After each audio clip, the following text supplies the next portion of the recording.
Chloe kept a young lover on the side, someone who kept pushing for a proper title.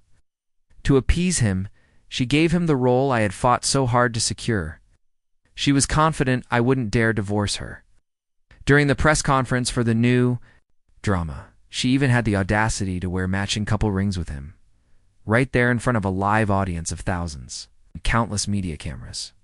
All focused on me, just waiting to see my humiliation. But I didn't flinch. Calmly, I pulled out the divorce papers.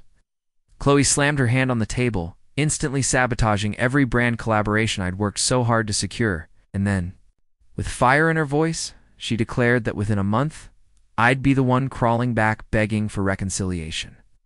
Yet it was her. On a stormy night, she drove recklessly through the rain, soaked to the skin, standing at my door, her voice trembling as she begged for forgiveness. But before I could even answer, a woman who had just returned from abroad stepped forward. She smiled gently and stopped Chloe in her tracks. "Ex-wife," she said lightly, "don't bother calling.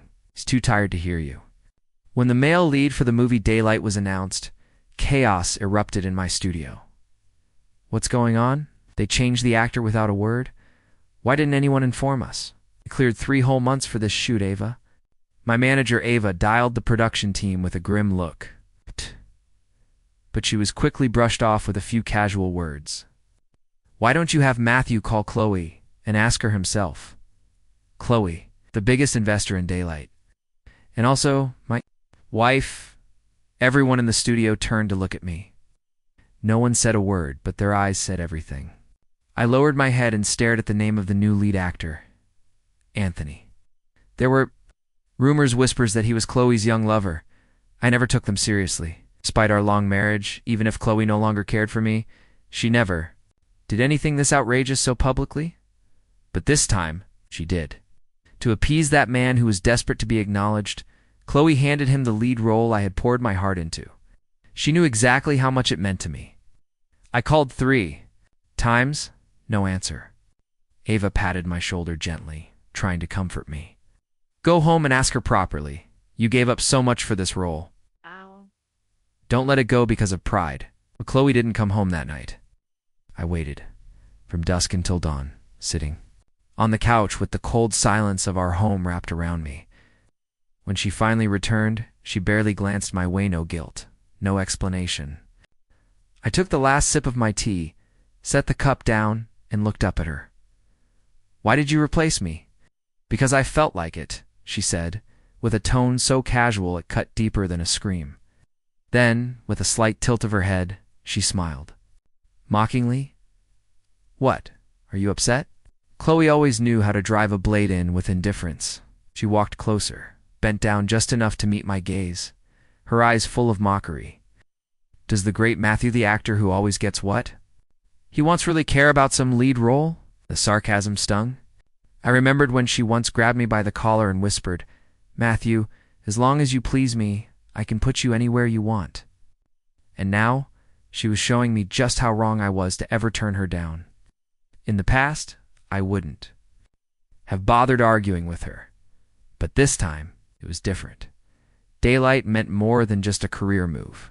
It held all the memories, all the beauty of a time with someone I once cherished. Ava's words echoed in my mind as I fought too. "Control the storm inside me." I spoke softly, spent months preparing for this role. "I know," Chloe interrupted casually, almost like she was bored. I clenched my jaw and looked up at her. "You want this role back? What can you even do?" Chloe lowered her gaze to me and laughed softly. "But I don't want to give it to you." The conversation ended on a sour note. Ava approached me more than once. I lay on the couch, silent for a long while before finally speaking. My voice was hoarse. It's not out of spite. "Chloe knows how much I care." "She's doing it on purpose," Ava said, then abruptly stopped. She looked up at me. After a long, heavy pause, she whispered, "What kind of marriage is this?" Yes, what kind of marriage is this? It was never about love. It was a marriage. Of convenience from the beginning, Chloe was a princess of the capital born into wealth and status. To the outside world, it looked like I was the one shamelessly clinging to power. But no one knew the truth. that Chloe was the one who promised to love me word by word. Even before I could give her an answer, the Wong family had already nodded their approval and sent me to her side. But over time, Chloe began to take her frustrations out on me. When she was drunk, she'd touch my face and ask over and over, "Again, Matthew, am I really that unworthy of your love? Without me, would the Wong family even matter? Isn't pleasing me what your Wong family does best?" She loved to look down on me in my lowest moments, as if she were doing me a favor. As if humiliating me was some kind of redemption, she'd whisper, soft and cruel, "Beg me, Matthew." But she knew I never would. And she was certain I wouldn't dare ask for a divorce, not with the weight of the Wong family's reputation on my shoulders. So she continued over and over again, breaking me apart in front of the world, watching me lose my dignity. Then, Chloe made an offer. "If you wait for me at the banquet entrance," she said, holding my favorite cake and ready to take me home, "I'll give the role back to you." Ava's face darkened instantly. That banquet. All the industry elites will be there, making you stand at the door like that it's nothing but public humiliation. Even if she wants to give the role to Anthony, she doesn't have to treat you this way. She begged me to let it go, but I still agreed. "Is this movie really that important to you?" she asked quietly. I gave her a small nod. "Yes, it is." Unfortunately, it rained heavily that day. I stood outside the banquet hall, holding an umbrella in one hand, and that carefully selected cake in the other. Eyes were constantly on me. Whispers surrounded me like shadows. "I heard he's doing this to please Chloe. So much for acting all proud. No background, no connections. What else can he do? It's pathetic. But still, what a pity." I said nothing. I simply stood there, watching the rainwater form a thin line, dripping from the edge of the umbrella. It wasn't until midnight that I understood what they meant by pity. Chloe never came. She never even showed up at the banquet. I was soaked to the bone, a frozen statue, the laughingstock of the night. My fingers trembled from the cold. I called her, but she didn't answer. Then my phone buzzed. A text. From an unknown number. "I heard you waited all night. So sorry. Chloe flew to S City to celebrate my birthday." Attached was a photo. An exquisite birthday cake, pristine and delicate. I stared at it for a few seconds, expressionless. Then I tossed my own cake aside and walked away. Chloe never returned my calls. But she did update her social media. It was quickly deleted, but someone had already taken a screenshot. There she was in a romantic Ferris wheel setting. The reflection in the glass vaguely showed to people. Kissing Ava was livid, calling Chloe a monster. But news travels fast in this industry. Soon I became a joke, a walking punchline, and even then, I still didn't get the role back. Chloe looked at me, her eyes curling with amusement. "Matthew, even if you had shown up, I wouldn't have necessarily given the role back to you," she said lightly. "After all, I never promised." A chill ran through me. I looked at her, cold and steady. But my expression must have amused Chloe because she covered her mouth, laughing even harder. "You like this? But this role? It's already decided. It can't be changed." She leaned in slightly, her voice light and teasing. "But I won't make you wait in vain either. How about this? You can pick any script you want. From now on, Chloe." I interrupted her, calm and direct. I looked up and met her eyes. "Let's get a divorce." Her smile froze, stared at me, expression unreadable, her gaze suddenly sharp and probing. "No one ever taught you," she murmured, raising her hand and letting her fingers slowly trace the line of my cheek, "that some jokes aren't meant to be taken seriously." She stepped back slightly, her voice suddenly colder. "The project the Wong family is negotiating right now, I could destroy it with just one word." As if to prove her threat, a message popped up on my phone from the Wong family. I didn't need to read it. I already knew what it would say: instructions, advice, another desperate plea. "Please, Matthew, don't upset Chloe." She looked down, her smile returning soft, smug, certain. "Matthew," she whispered, "you can't live without me." After that day, Chloe indulged Anthony even more. It was almost like revenge. Whatever he wanted, she gave him. Sometimes his messages would come through, casual and cruel. Hey, Chloe. Gave me that limited edition watch today. Isn't it the one you always wanted? Take a look.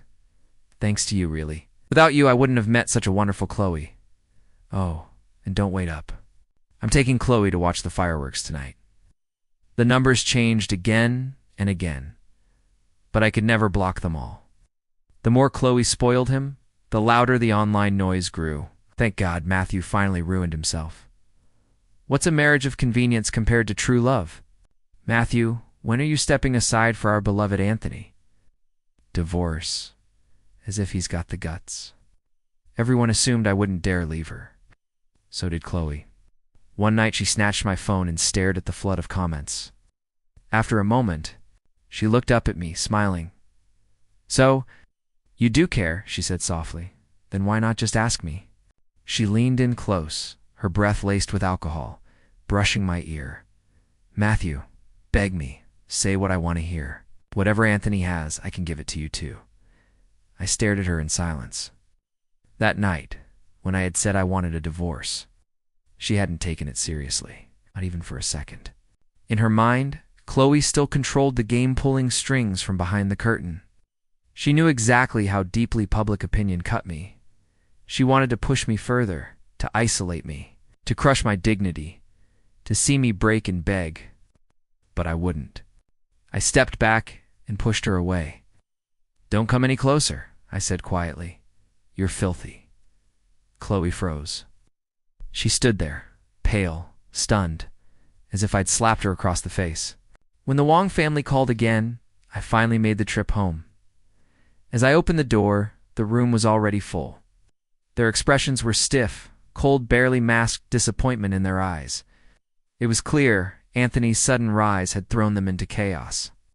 My father, Daniel Wong, didn't waste time. How could you fail at something as simple as pleasing Chloe? He snapped. Have you seen what's being said about us online? You understand the damage you're doing? I let out a low, cold laugh. You've seen the rumors, haven't you? Said voice steady. The ones about how the Wong family survives off a woman's charity? Daniel's face darkened instantly. Regardless, we can't afford to lose this project. Can't afford to mess things up with Chloe. I nodded. The project won't be lost. But this will be the last time. The momentary relief on Daniel's face vanished. What do you mean the last time? The Wong family has gained more than enough over the years. It's time you learn to stand on your own. This project will be my final act of endurance. I took a breath. Once it's done, I'll divorce Chloe. Before I could finish, Daniel's hand came down hard across my face. No. Hesitation. What do you think you are? Without the Wong family, would you have anything at all? I turned my head, the sting spreading across my cheek. But I didn't flinch. I looked Daniel straight in the eyes, cold and calm, and finished my sentence. The future Matthew will have nothing to do with the Wong family. Whatever they said after that, I didn't listen, and I didn't care to. The Wong family had raised me all these years, but after this project, we'd be even. For the first time in years, I could see an end to all the noise, all the debt, all the pretending. As I walked out, I looked up at the sky. Sunlight was blinding, harsh, almost painful. But somehow, it made everything feel real. A notification buzzed on my phone, dragging me back to the present. Charlotte Lynn. Trending. The heir of the Lynn family. I stared at the name, momentarily caught in a whirlpool of memories. That night, I had a dream. It was a warm, quiet afternoon. I had just finished the last page of a book and looked up, waving at the girl standing in the sunlight. When I become an actor, I said, I want to play the male lead in this book. She smiled softly, her eyes full of light. Why? I liked the story, I told her. The male and female lead, they're always together. She chuckled. But outside the story, we will be two. I'll watch as our Matthew becomes a great actor, plays the lead in this book. But later, I was the one who pushed her away, with my own hands. On a rainy day, she held tightly to her umbrella, her expression full of hurt masked by a smile. Yes, the female lead was never me. I woke up with a start, my forehead damp with sweat. The pitch-black room felt like a suffocating web, wrapping tighter and tighter around me, until I could barely breathe. The day the Wong family's project was finalized happened to fall on the same day as Chloe's company's new product launch. The event was buzzing, more chaotic than ever. Word had gotten out Chloe was rumored to be bringing Anthony. Drawn by the scent of scandal, half the media in the city rushed to the venue, cameras and commentary at the ready. Before I left, Ava tugged at my sleeve. "Do you really have to go?" In a formal setting like this, if Chloe did bring Anthony, it wouldn't just be careless. It would be deliberate, calculated humiliation. I nodded silently. Ava looked like she wanted to stop me, to say something more, but then her expression shifted, going suddenly grim. I glanced at her screen, a live stream of the event. There they were, Chloe and Anthony, standing side by side, their outfits coordinated perfectly. The media, eager for drama, zoomed in on the matching couple rings they wore. The live stream. Chat exploded. Chloe really brought him. Matching rings? She's gone too far. She really thinks Matthew won't divorce her. There's no way he'll leave her not with the Wong family involved. I stopped watching. I headed straight to the venue to find her. As soon as I arrived, dozens of eyes turned toward me, hungry for a scene. The air was thick with anticipation. Anthony saw me and quickly tried to smooth things over. "Don't get the wrong idea," he said, smiling nervously. I was the one who insisted on getting matching rings with Chloe. I looked straight at him, my voice cold. "Well," I said, "I believe that's the ring Chloe bought for me, the one I refused." I gave him a small nod. "You can wear it if you like." Anthony's face went pale in an instant. Chloe looked over at me, slightly surprised. Her voice dropped a little. "What, you finally decided to come find me?" I nodded. "Yes, I have something to discuss with you." A slow smile crept across her face. "Matthew, I told you, can't live without me. But coming to beg me now? Isn't it a bit late?" The moment Anthony appeared beside her, I was already the laughingstock of the entire city. Exactly what Chloe wanted. Humiliating me had always been her favorite game. She raised her voice just enough for everyone nearby to hear. "Matthew really came to beg her? I actually want to hear what he says next." The voices around us weren't subtle. They were meant for us to hear, for her to enjoy, and for me to endure. Chloe's smile widened. She shifted in her seat, ready eager to watch me plead. I met her gaze, calm and steady. Then, under the weight of every eye in the room, I pulled out the divorce papers. "It's not too late," I said simply. I handed her a pen. "Sign it if you agree." We still smiling until her eyes landed on the documents. And just like that, her smile froze. The lively atmosphere vanished in an instant. Silence swept through the room. "What do you mean?" she asked, voice tight. "Weren't you here to apologize?" Chloe gritted her teeth, each word sharp and slow. "Matthew, do you really dare to divorce me?" It was rare to see her like this.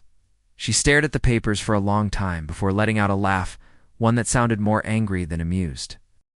"You really think the Wong family's only project with the Shen family is this one?" she sneered.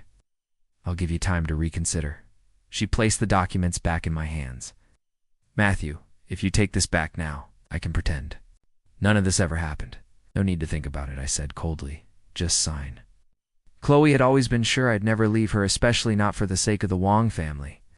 And I was equally sure that someone as obsessed with her image as Chloe wouldn't dare refuse in front of a crowd. The whispers around us grew louder. Cameras turned one by one toward her. This kind of scandal, it was gold. Chloe's expression darkened. Her eyes swept the room. Then, with a sharp slam, she hit the table. Her fingers gripped the pen so tightly, her knuckles turned white. "Fine." She scrawled her name. "Matthew," she said, her voice low and shaking with rage. "It won't be long. You'll come crawling back to me like a dog." News of our divorce hit the top of the trending charts almost instantly. The Wong family reached out faster than I expected. The moment Daniel saw me, his hand flew up, ready to strike. But this time, I caught his wristband, threw it aside. His face went pale, stunned. Then rage took over. Fearing he'd offend the Shen family, he didn't hold back. He hurled insult after insult, his voice echoing in the cold air. I stood on the overpass, watching the people pass below. My gaze was calm, distant. Instead of venting on me, I said quietly, "You should be thinking about the future of the Wong family, because I won't be your sacrificial pawn again." Daniel left in a fury, powerless to stop me. Long after he was gone, I stayed where I was. When night finally fell, I sat on the edge of the overpass with a few bottles of cheap liquor, drinking one after another. The sky darkened completely. Then the rain came, a bitter cold autumn rain, and yet not a single drop touched me. Quiet umbrella hovered above my head. The fingers wrapped around the handle were just as graceful as I remembered. My heart skipped a beat. The burn of alcohol caught in my throat. I couldn't speak. I thought Charlotte would never want to see me again. Out of all the ways I imagined we'd reunite, not once did I picture us sitting under an overpass, drinking in silence. The rain fell softly around us. Neither of us said a word. We drank until midnight. When the world started to spin around me, I heard her voice soft and close. "You're not doing well." My fingers trembled around the bottle. She moved closer, her voice hoarse, almost cracking. "Why won't you look at me?" I had pushed her away with my own hands. I didn't deserve to expect anything more. But maybe it was the alcohol. Or maybe I'd just missed her too much. As I looked at her face, something inside me broke. I couldn't push her away again. My body tensed. As I watched her lips move closer, her lips were warm. When I came back to my senses, I was in Charlotte's home. Rain tapped steadily against the windows, a soft but constant rhythm. The air inside was heavy, thick with silence, and something neither of us dared name. Our breaths mingled with the sound of the storm. I kept my gaze on the person beneath me, terrified that if I blinked, the moment would vanish. Outside.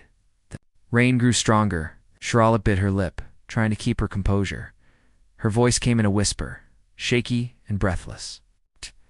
"Not too fast. Matthew."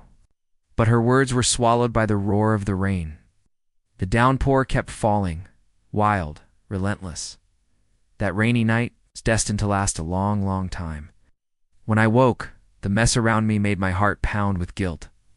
For a moment, I wanted to run. Charlotte came out of the kitchen, her eyes shadowed with sadness. "Are you leaving?" I froze, not knowing how to answer. "It's okay," she said, her gaze falling to the floor. "It was just 2 hours." She turned away. "We want to leave? Then go." I stayed. We ate breakfast in silence. I never once dared to meet her eyes, because the moment I did, I'd remember every cruel word I had once said to her. Neither of us spoke. She drove me to the studio and dropped me off. Just before leaving, she said quietly, "I'm making dinner tonight. It might be a bit of a hassle. So, if you don't want to come, that's okay." I opened my mouth to respond, but she was already driving away. I couldn't say no to the Charlotte who had returned. Nor did I want to.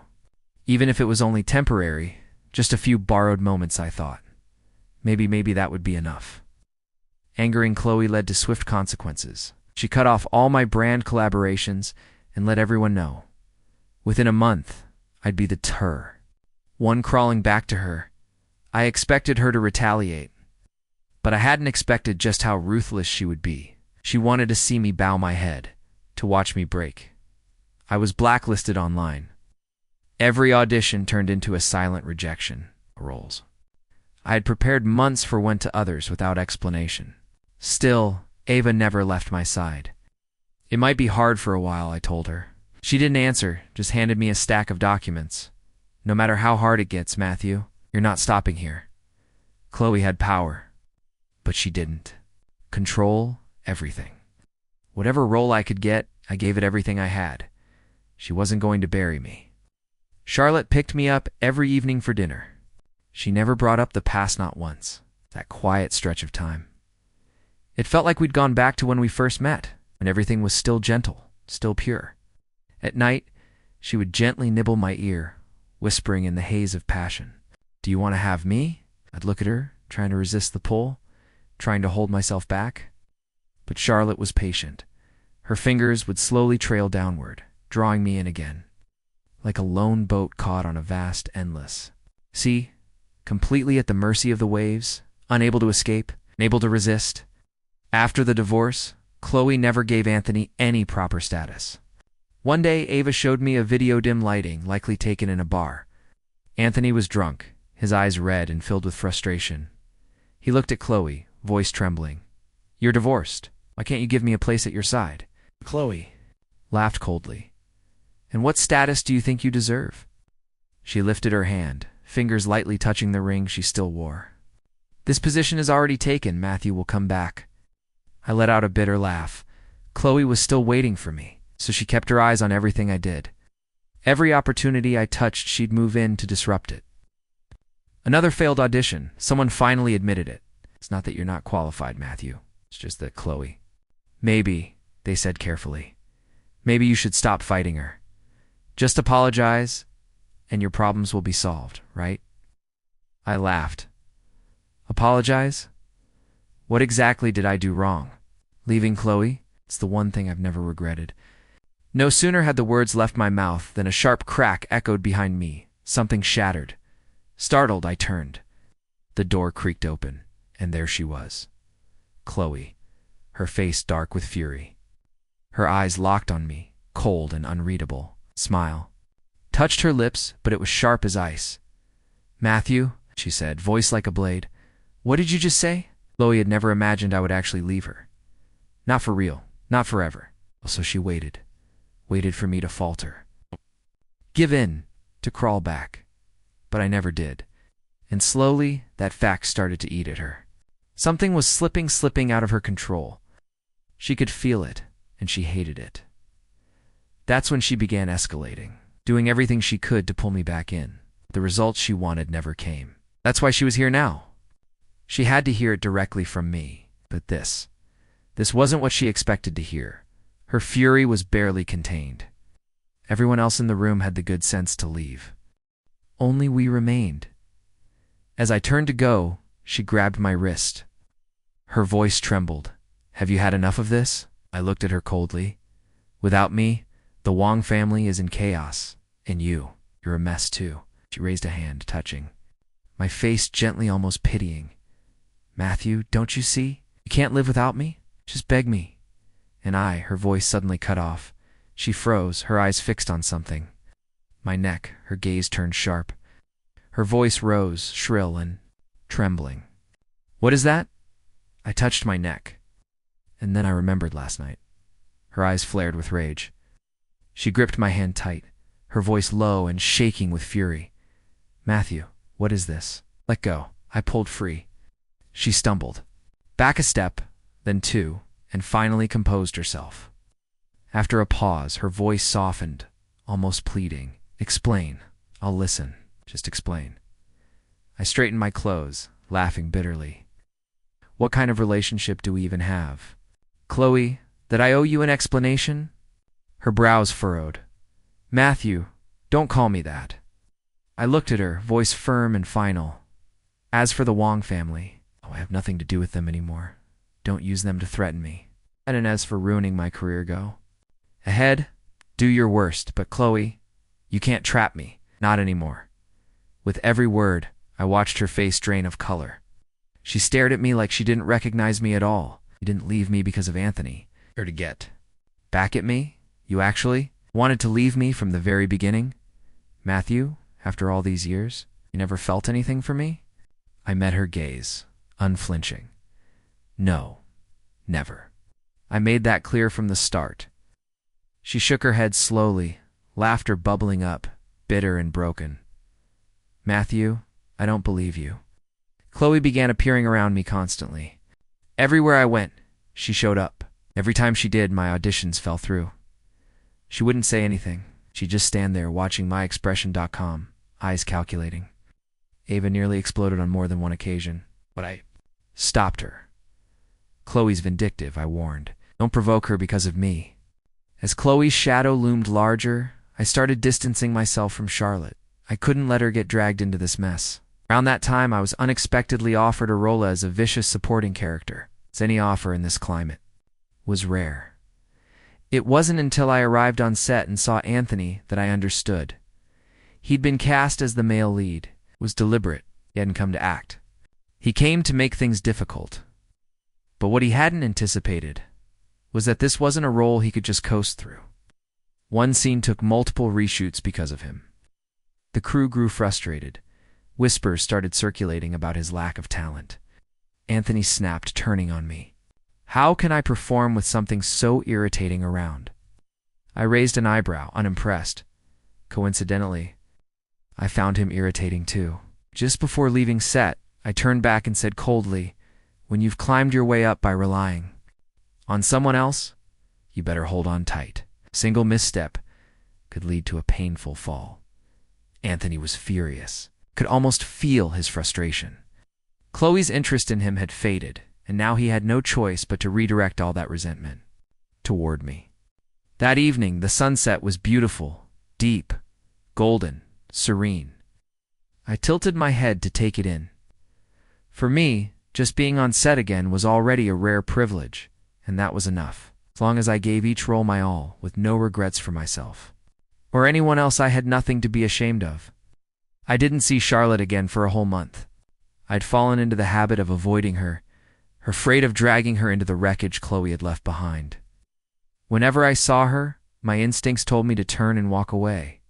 But this time, Charlotte moved faster. She grabbed my wrist before I could disappear again, stop hiding. Her voice was calm, but the cold in her tone sent a shiver down my spine. She must have been waiting outside the studio for a long time. Her fingers were icy. She looked up at me, sadness clouding her eyes. "I know you're avoiding me because of Chloe. Matthew, if you don't want me around, I won't come looking for you." She paused, her voice quieter, now strained. "But after everything she's done to you, are you really going to choose her?" Her words pierced straight through me. My chest tightened painfully as I looked at her. Years ago, she had stood in front of me with that same expression, smiling as she said, "Yes, I was never the lead. I was weak. I let the Wong family corner me, threaten me, force me to hurt Charlotte, even to the point of saying I had fallen in love with Chloe. Now, it was too late." Charlotte had misunderstood. Before I could even explain, she let go of my hand. She gave a quiet sniff, her smile trembling as she forced lightness into her voice. "Get it? Now, you told me before. I'm not the lead." She nodded, still smiling. But even so, "Charlotte," I cut her off. I pulled her into a kiss before she could finish. Her body froze. My voice came out hoarse, words muddled with emotion.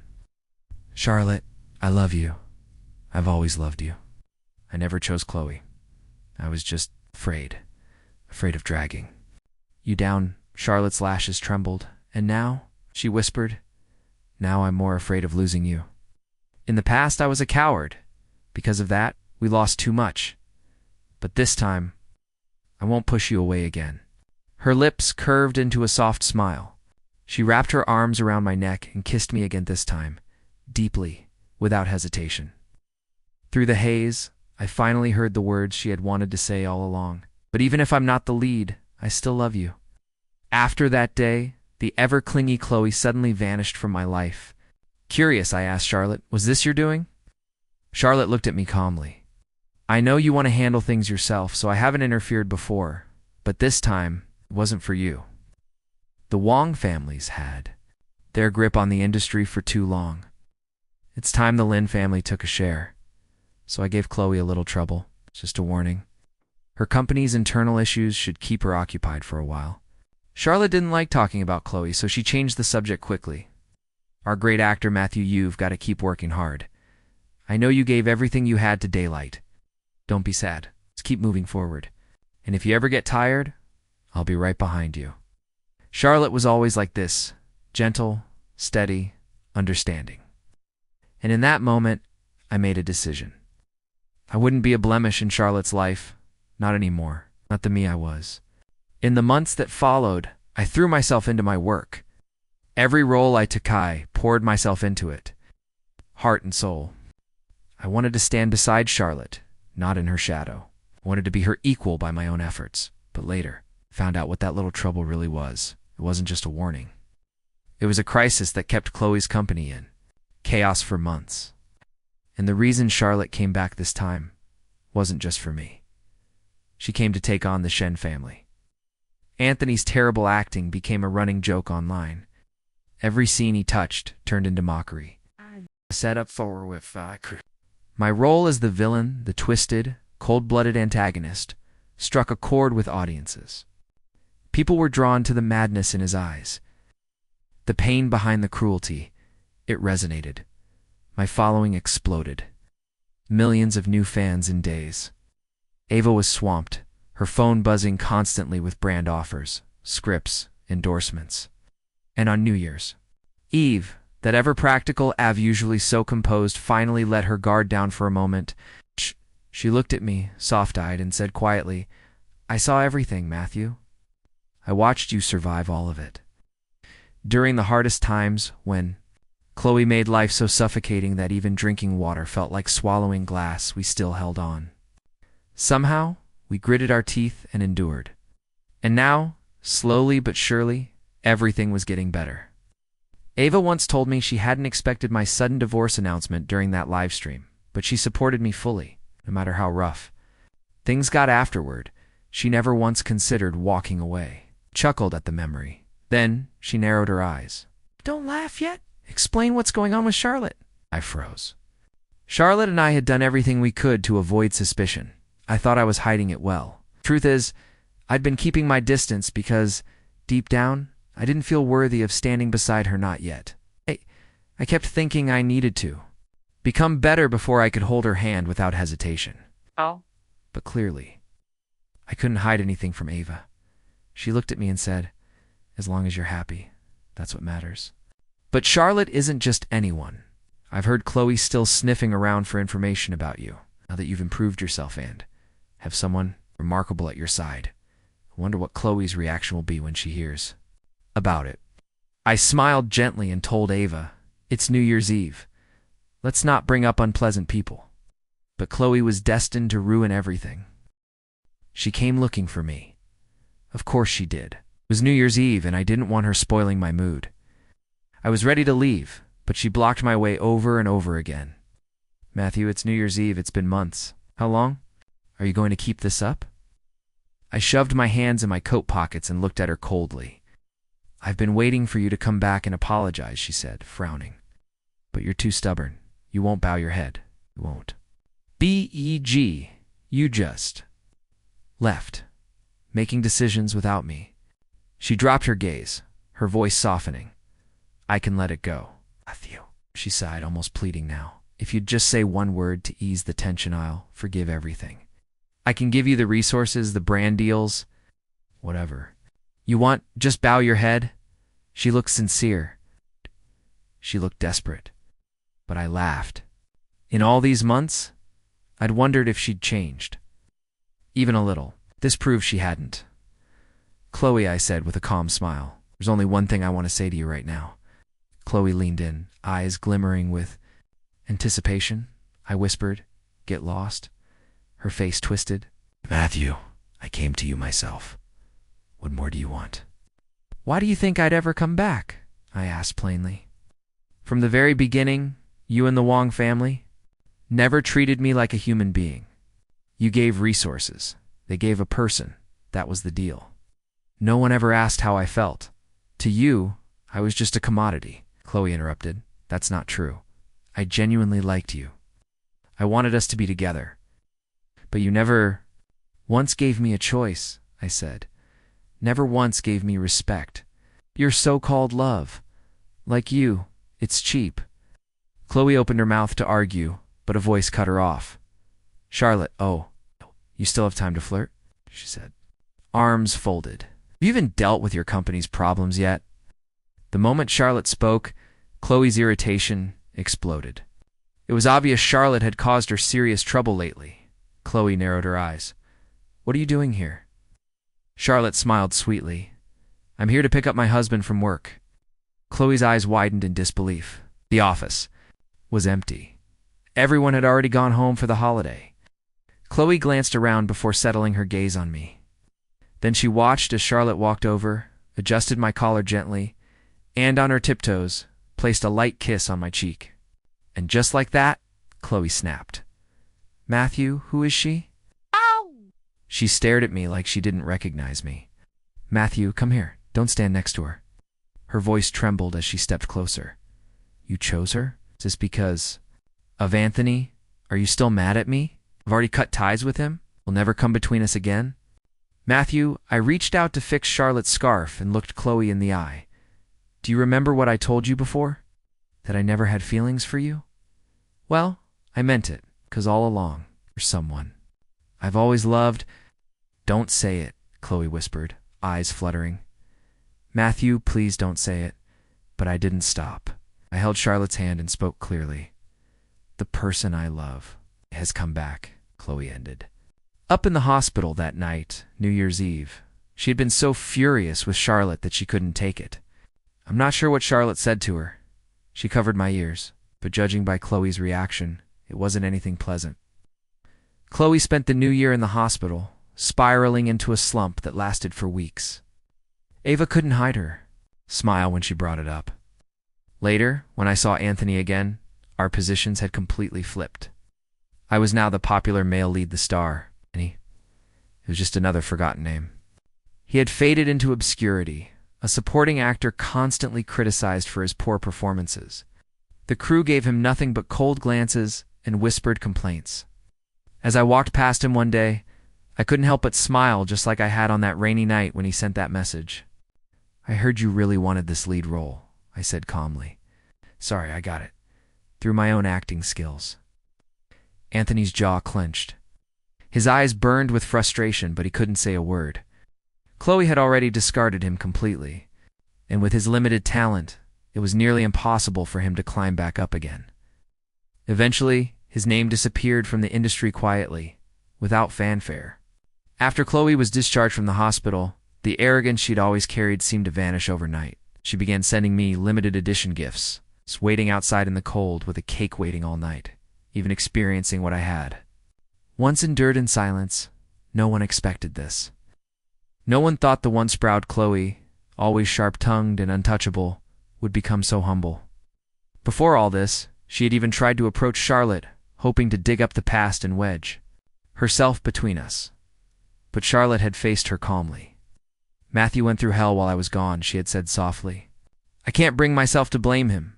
I only blame myself for not being strong enough back then, for not seeing clearly.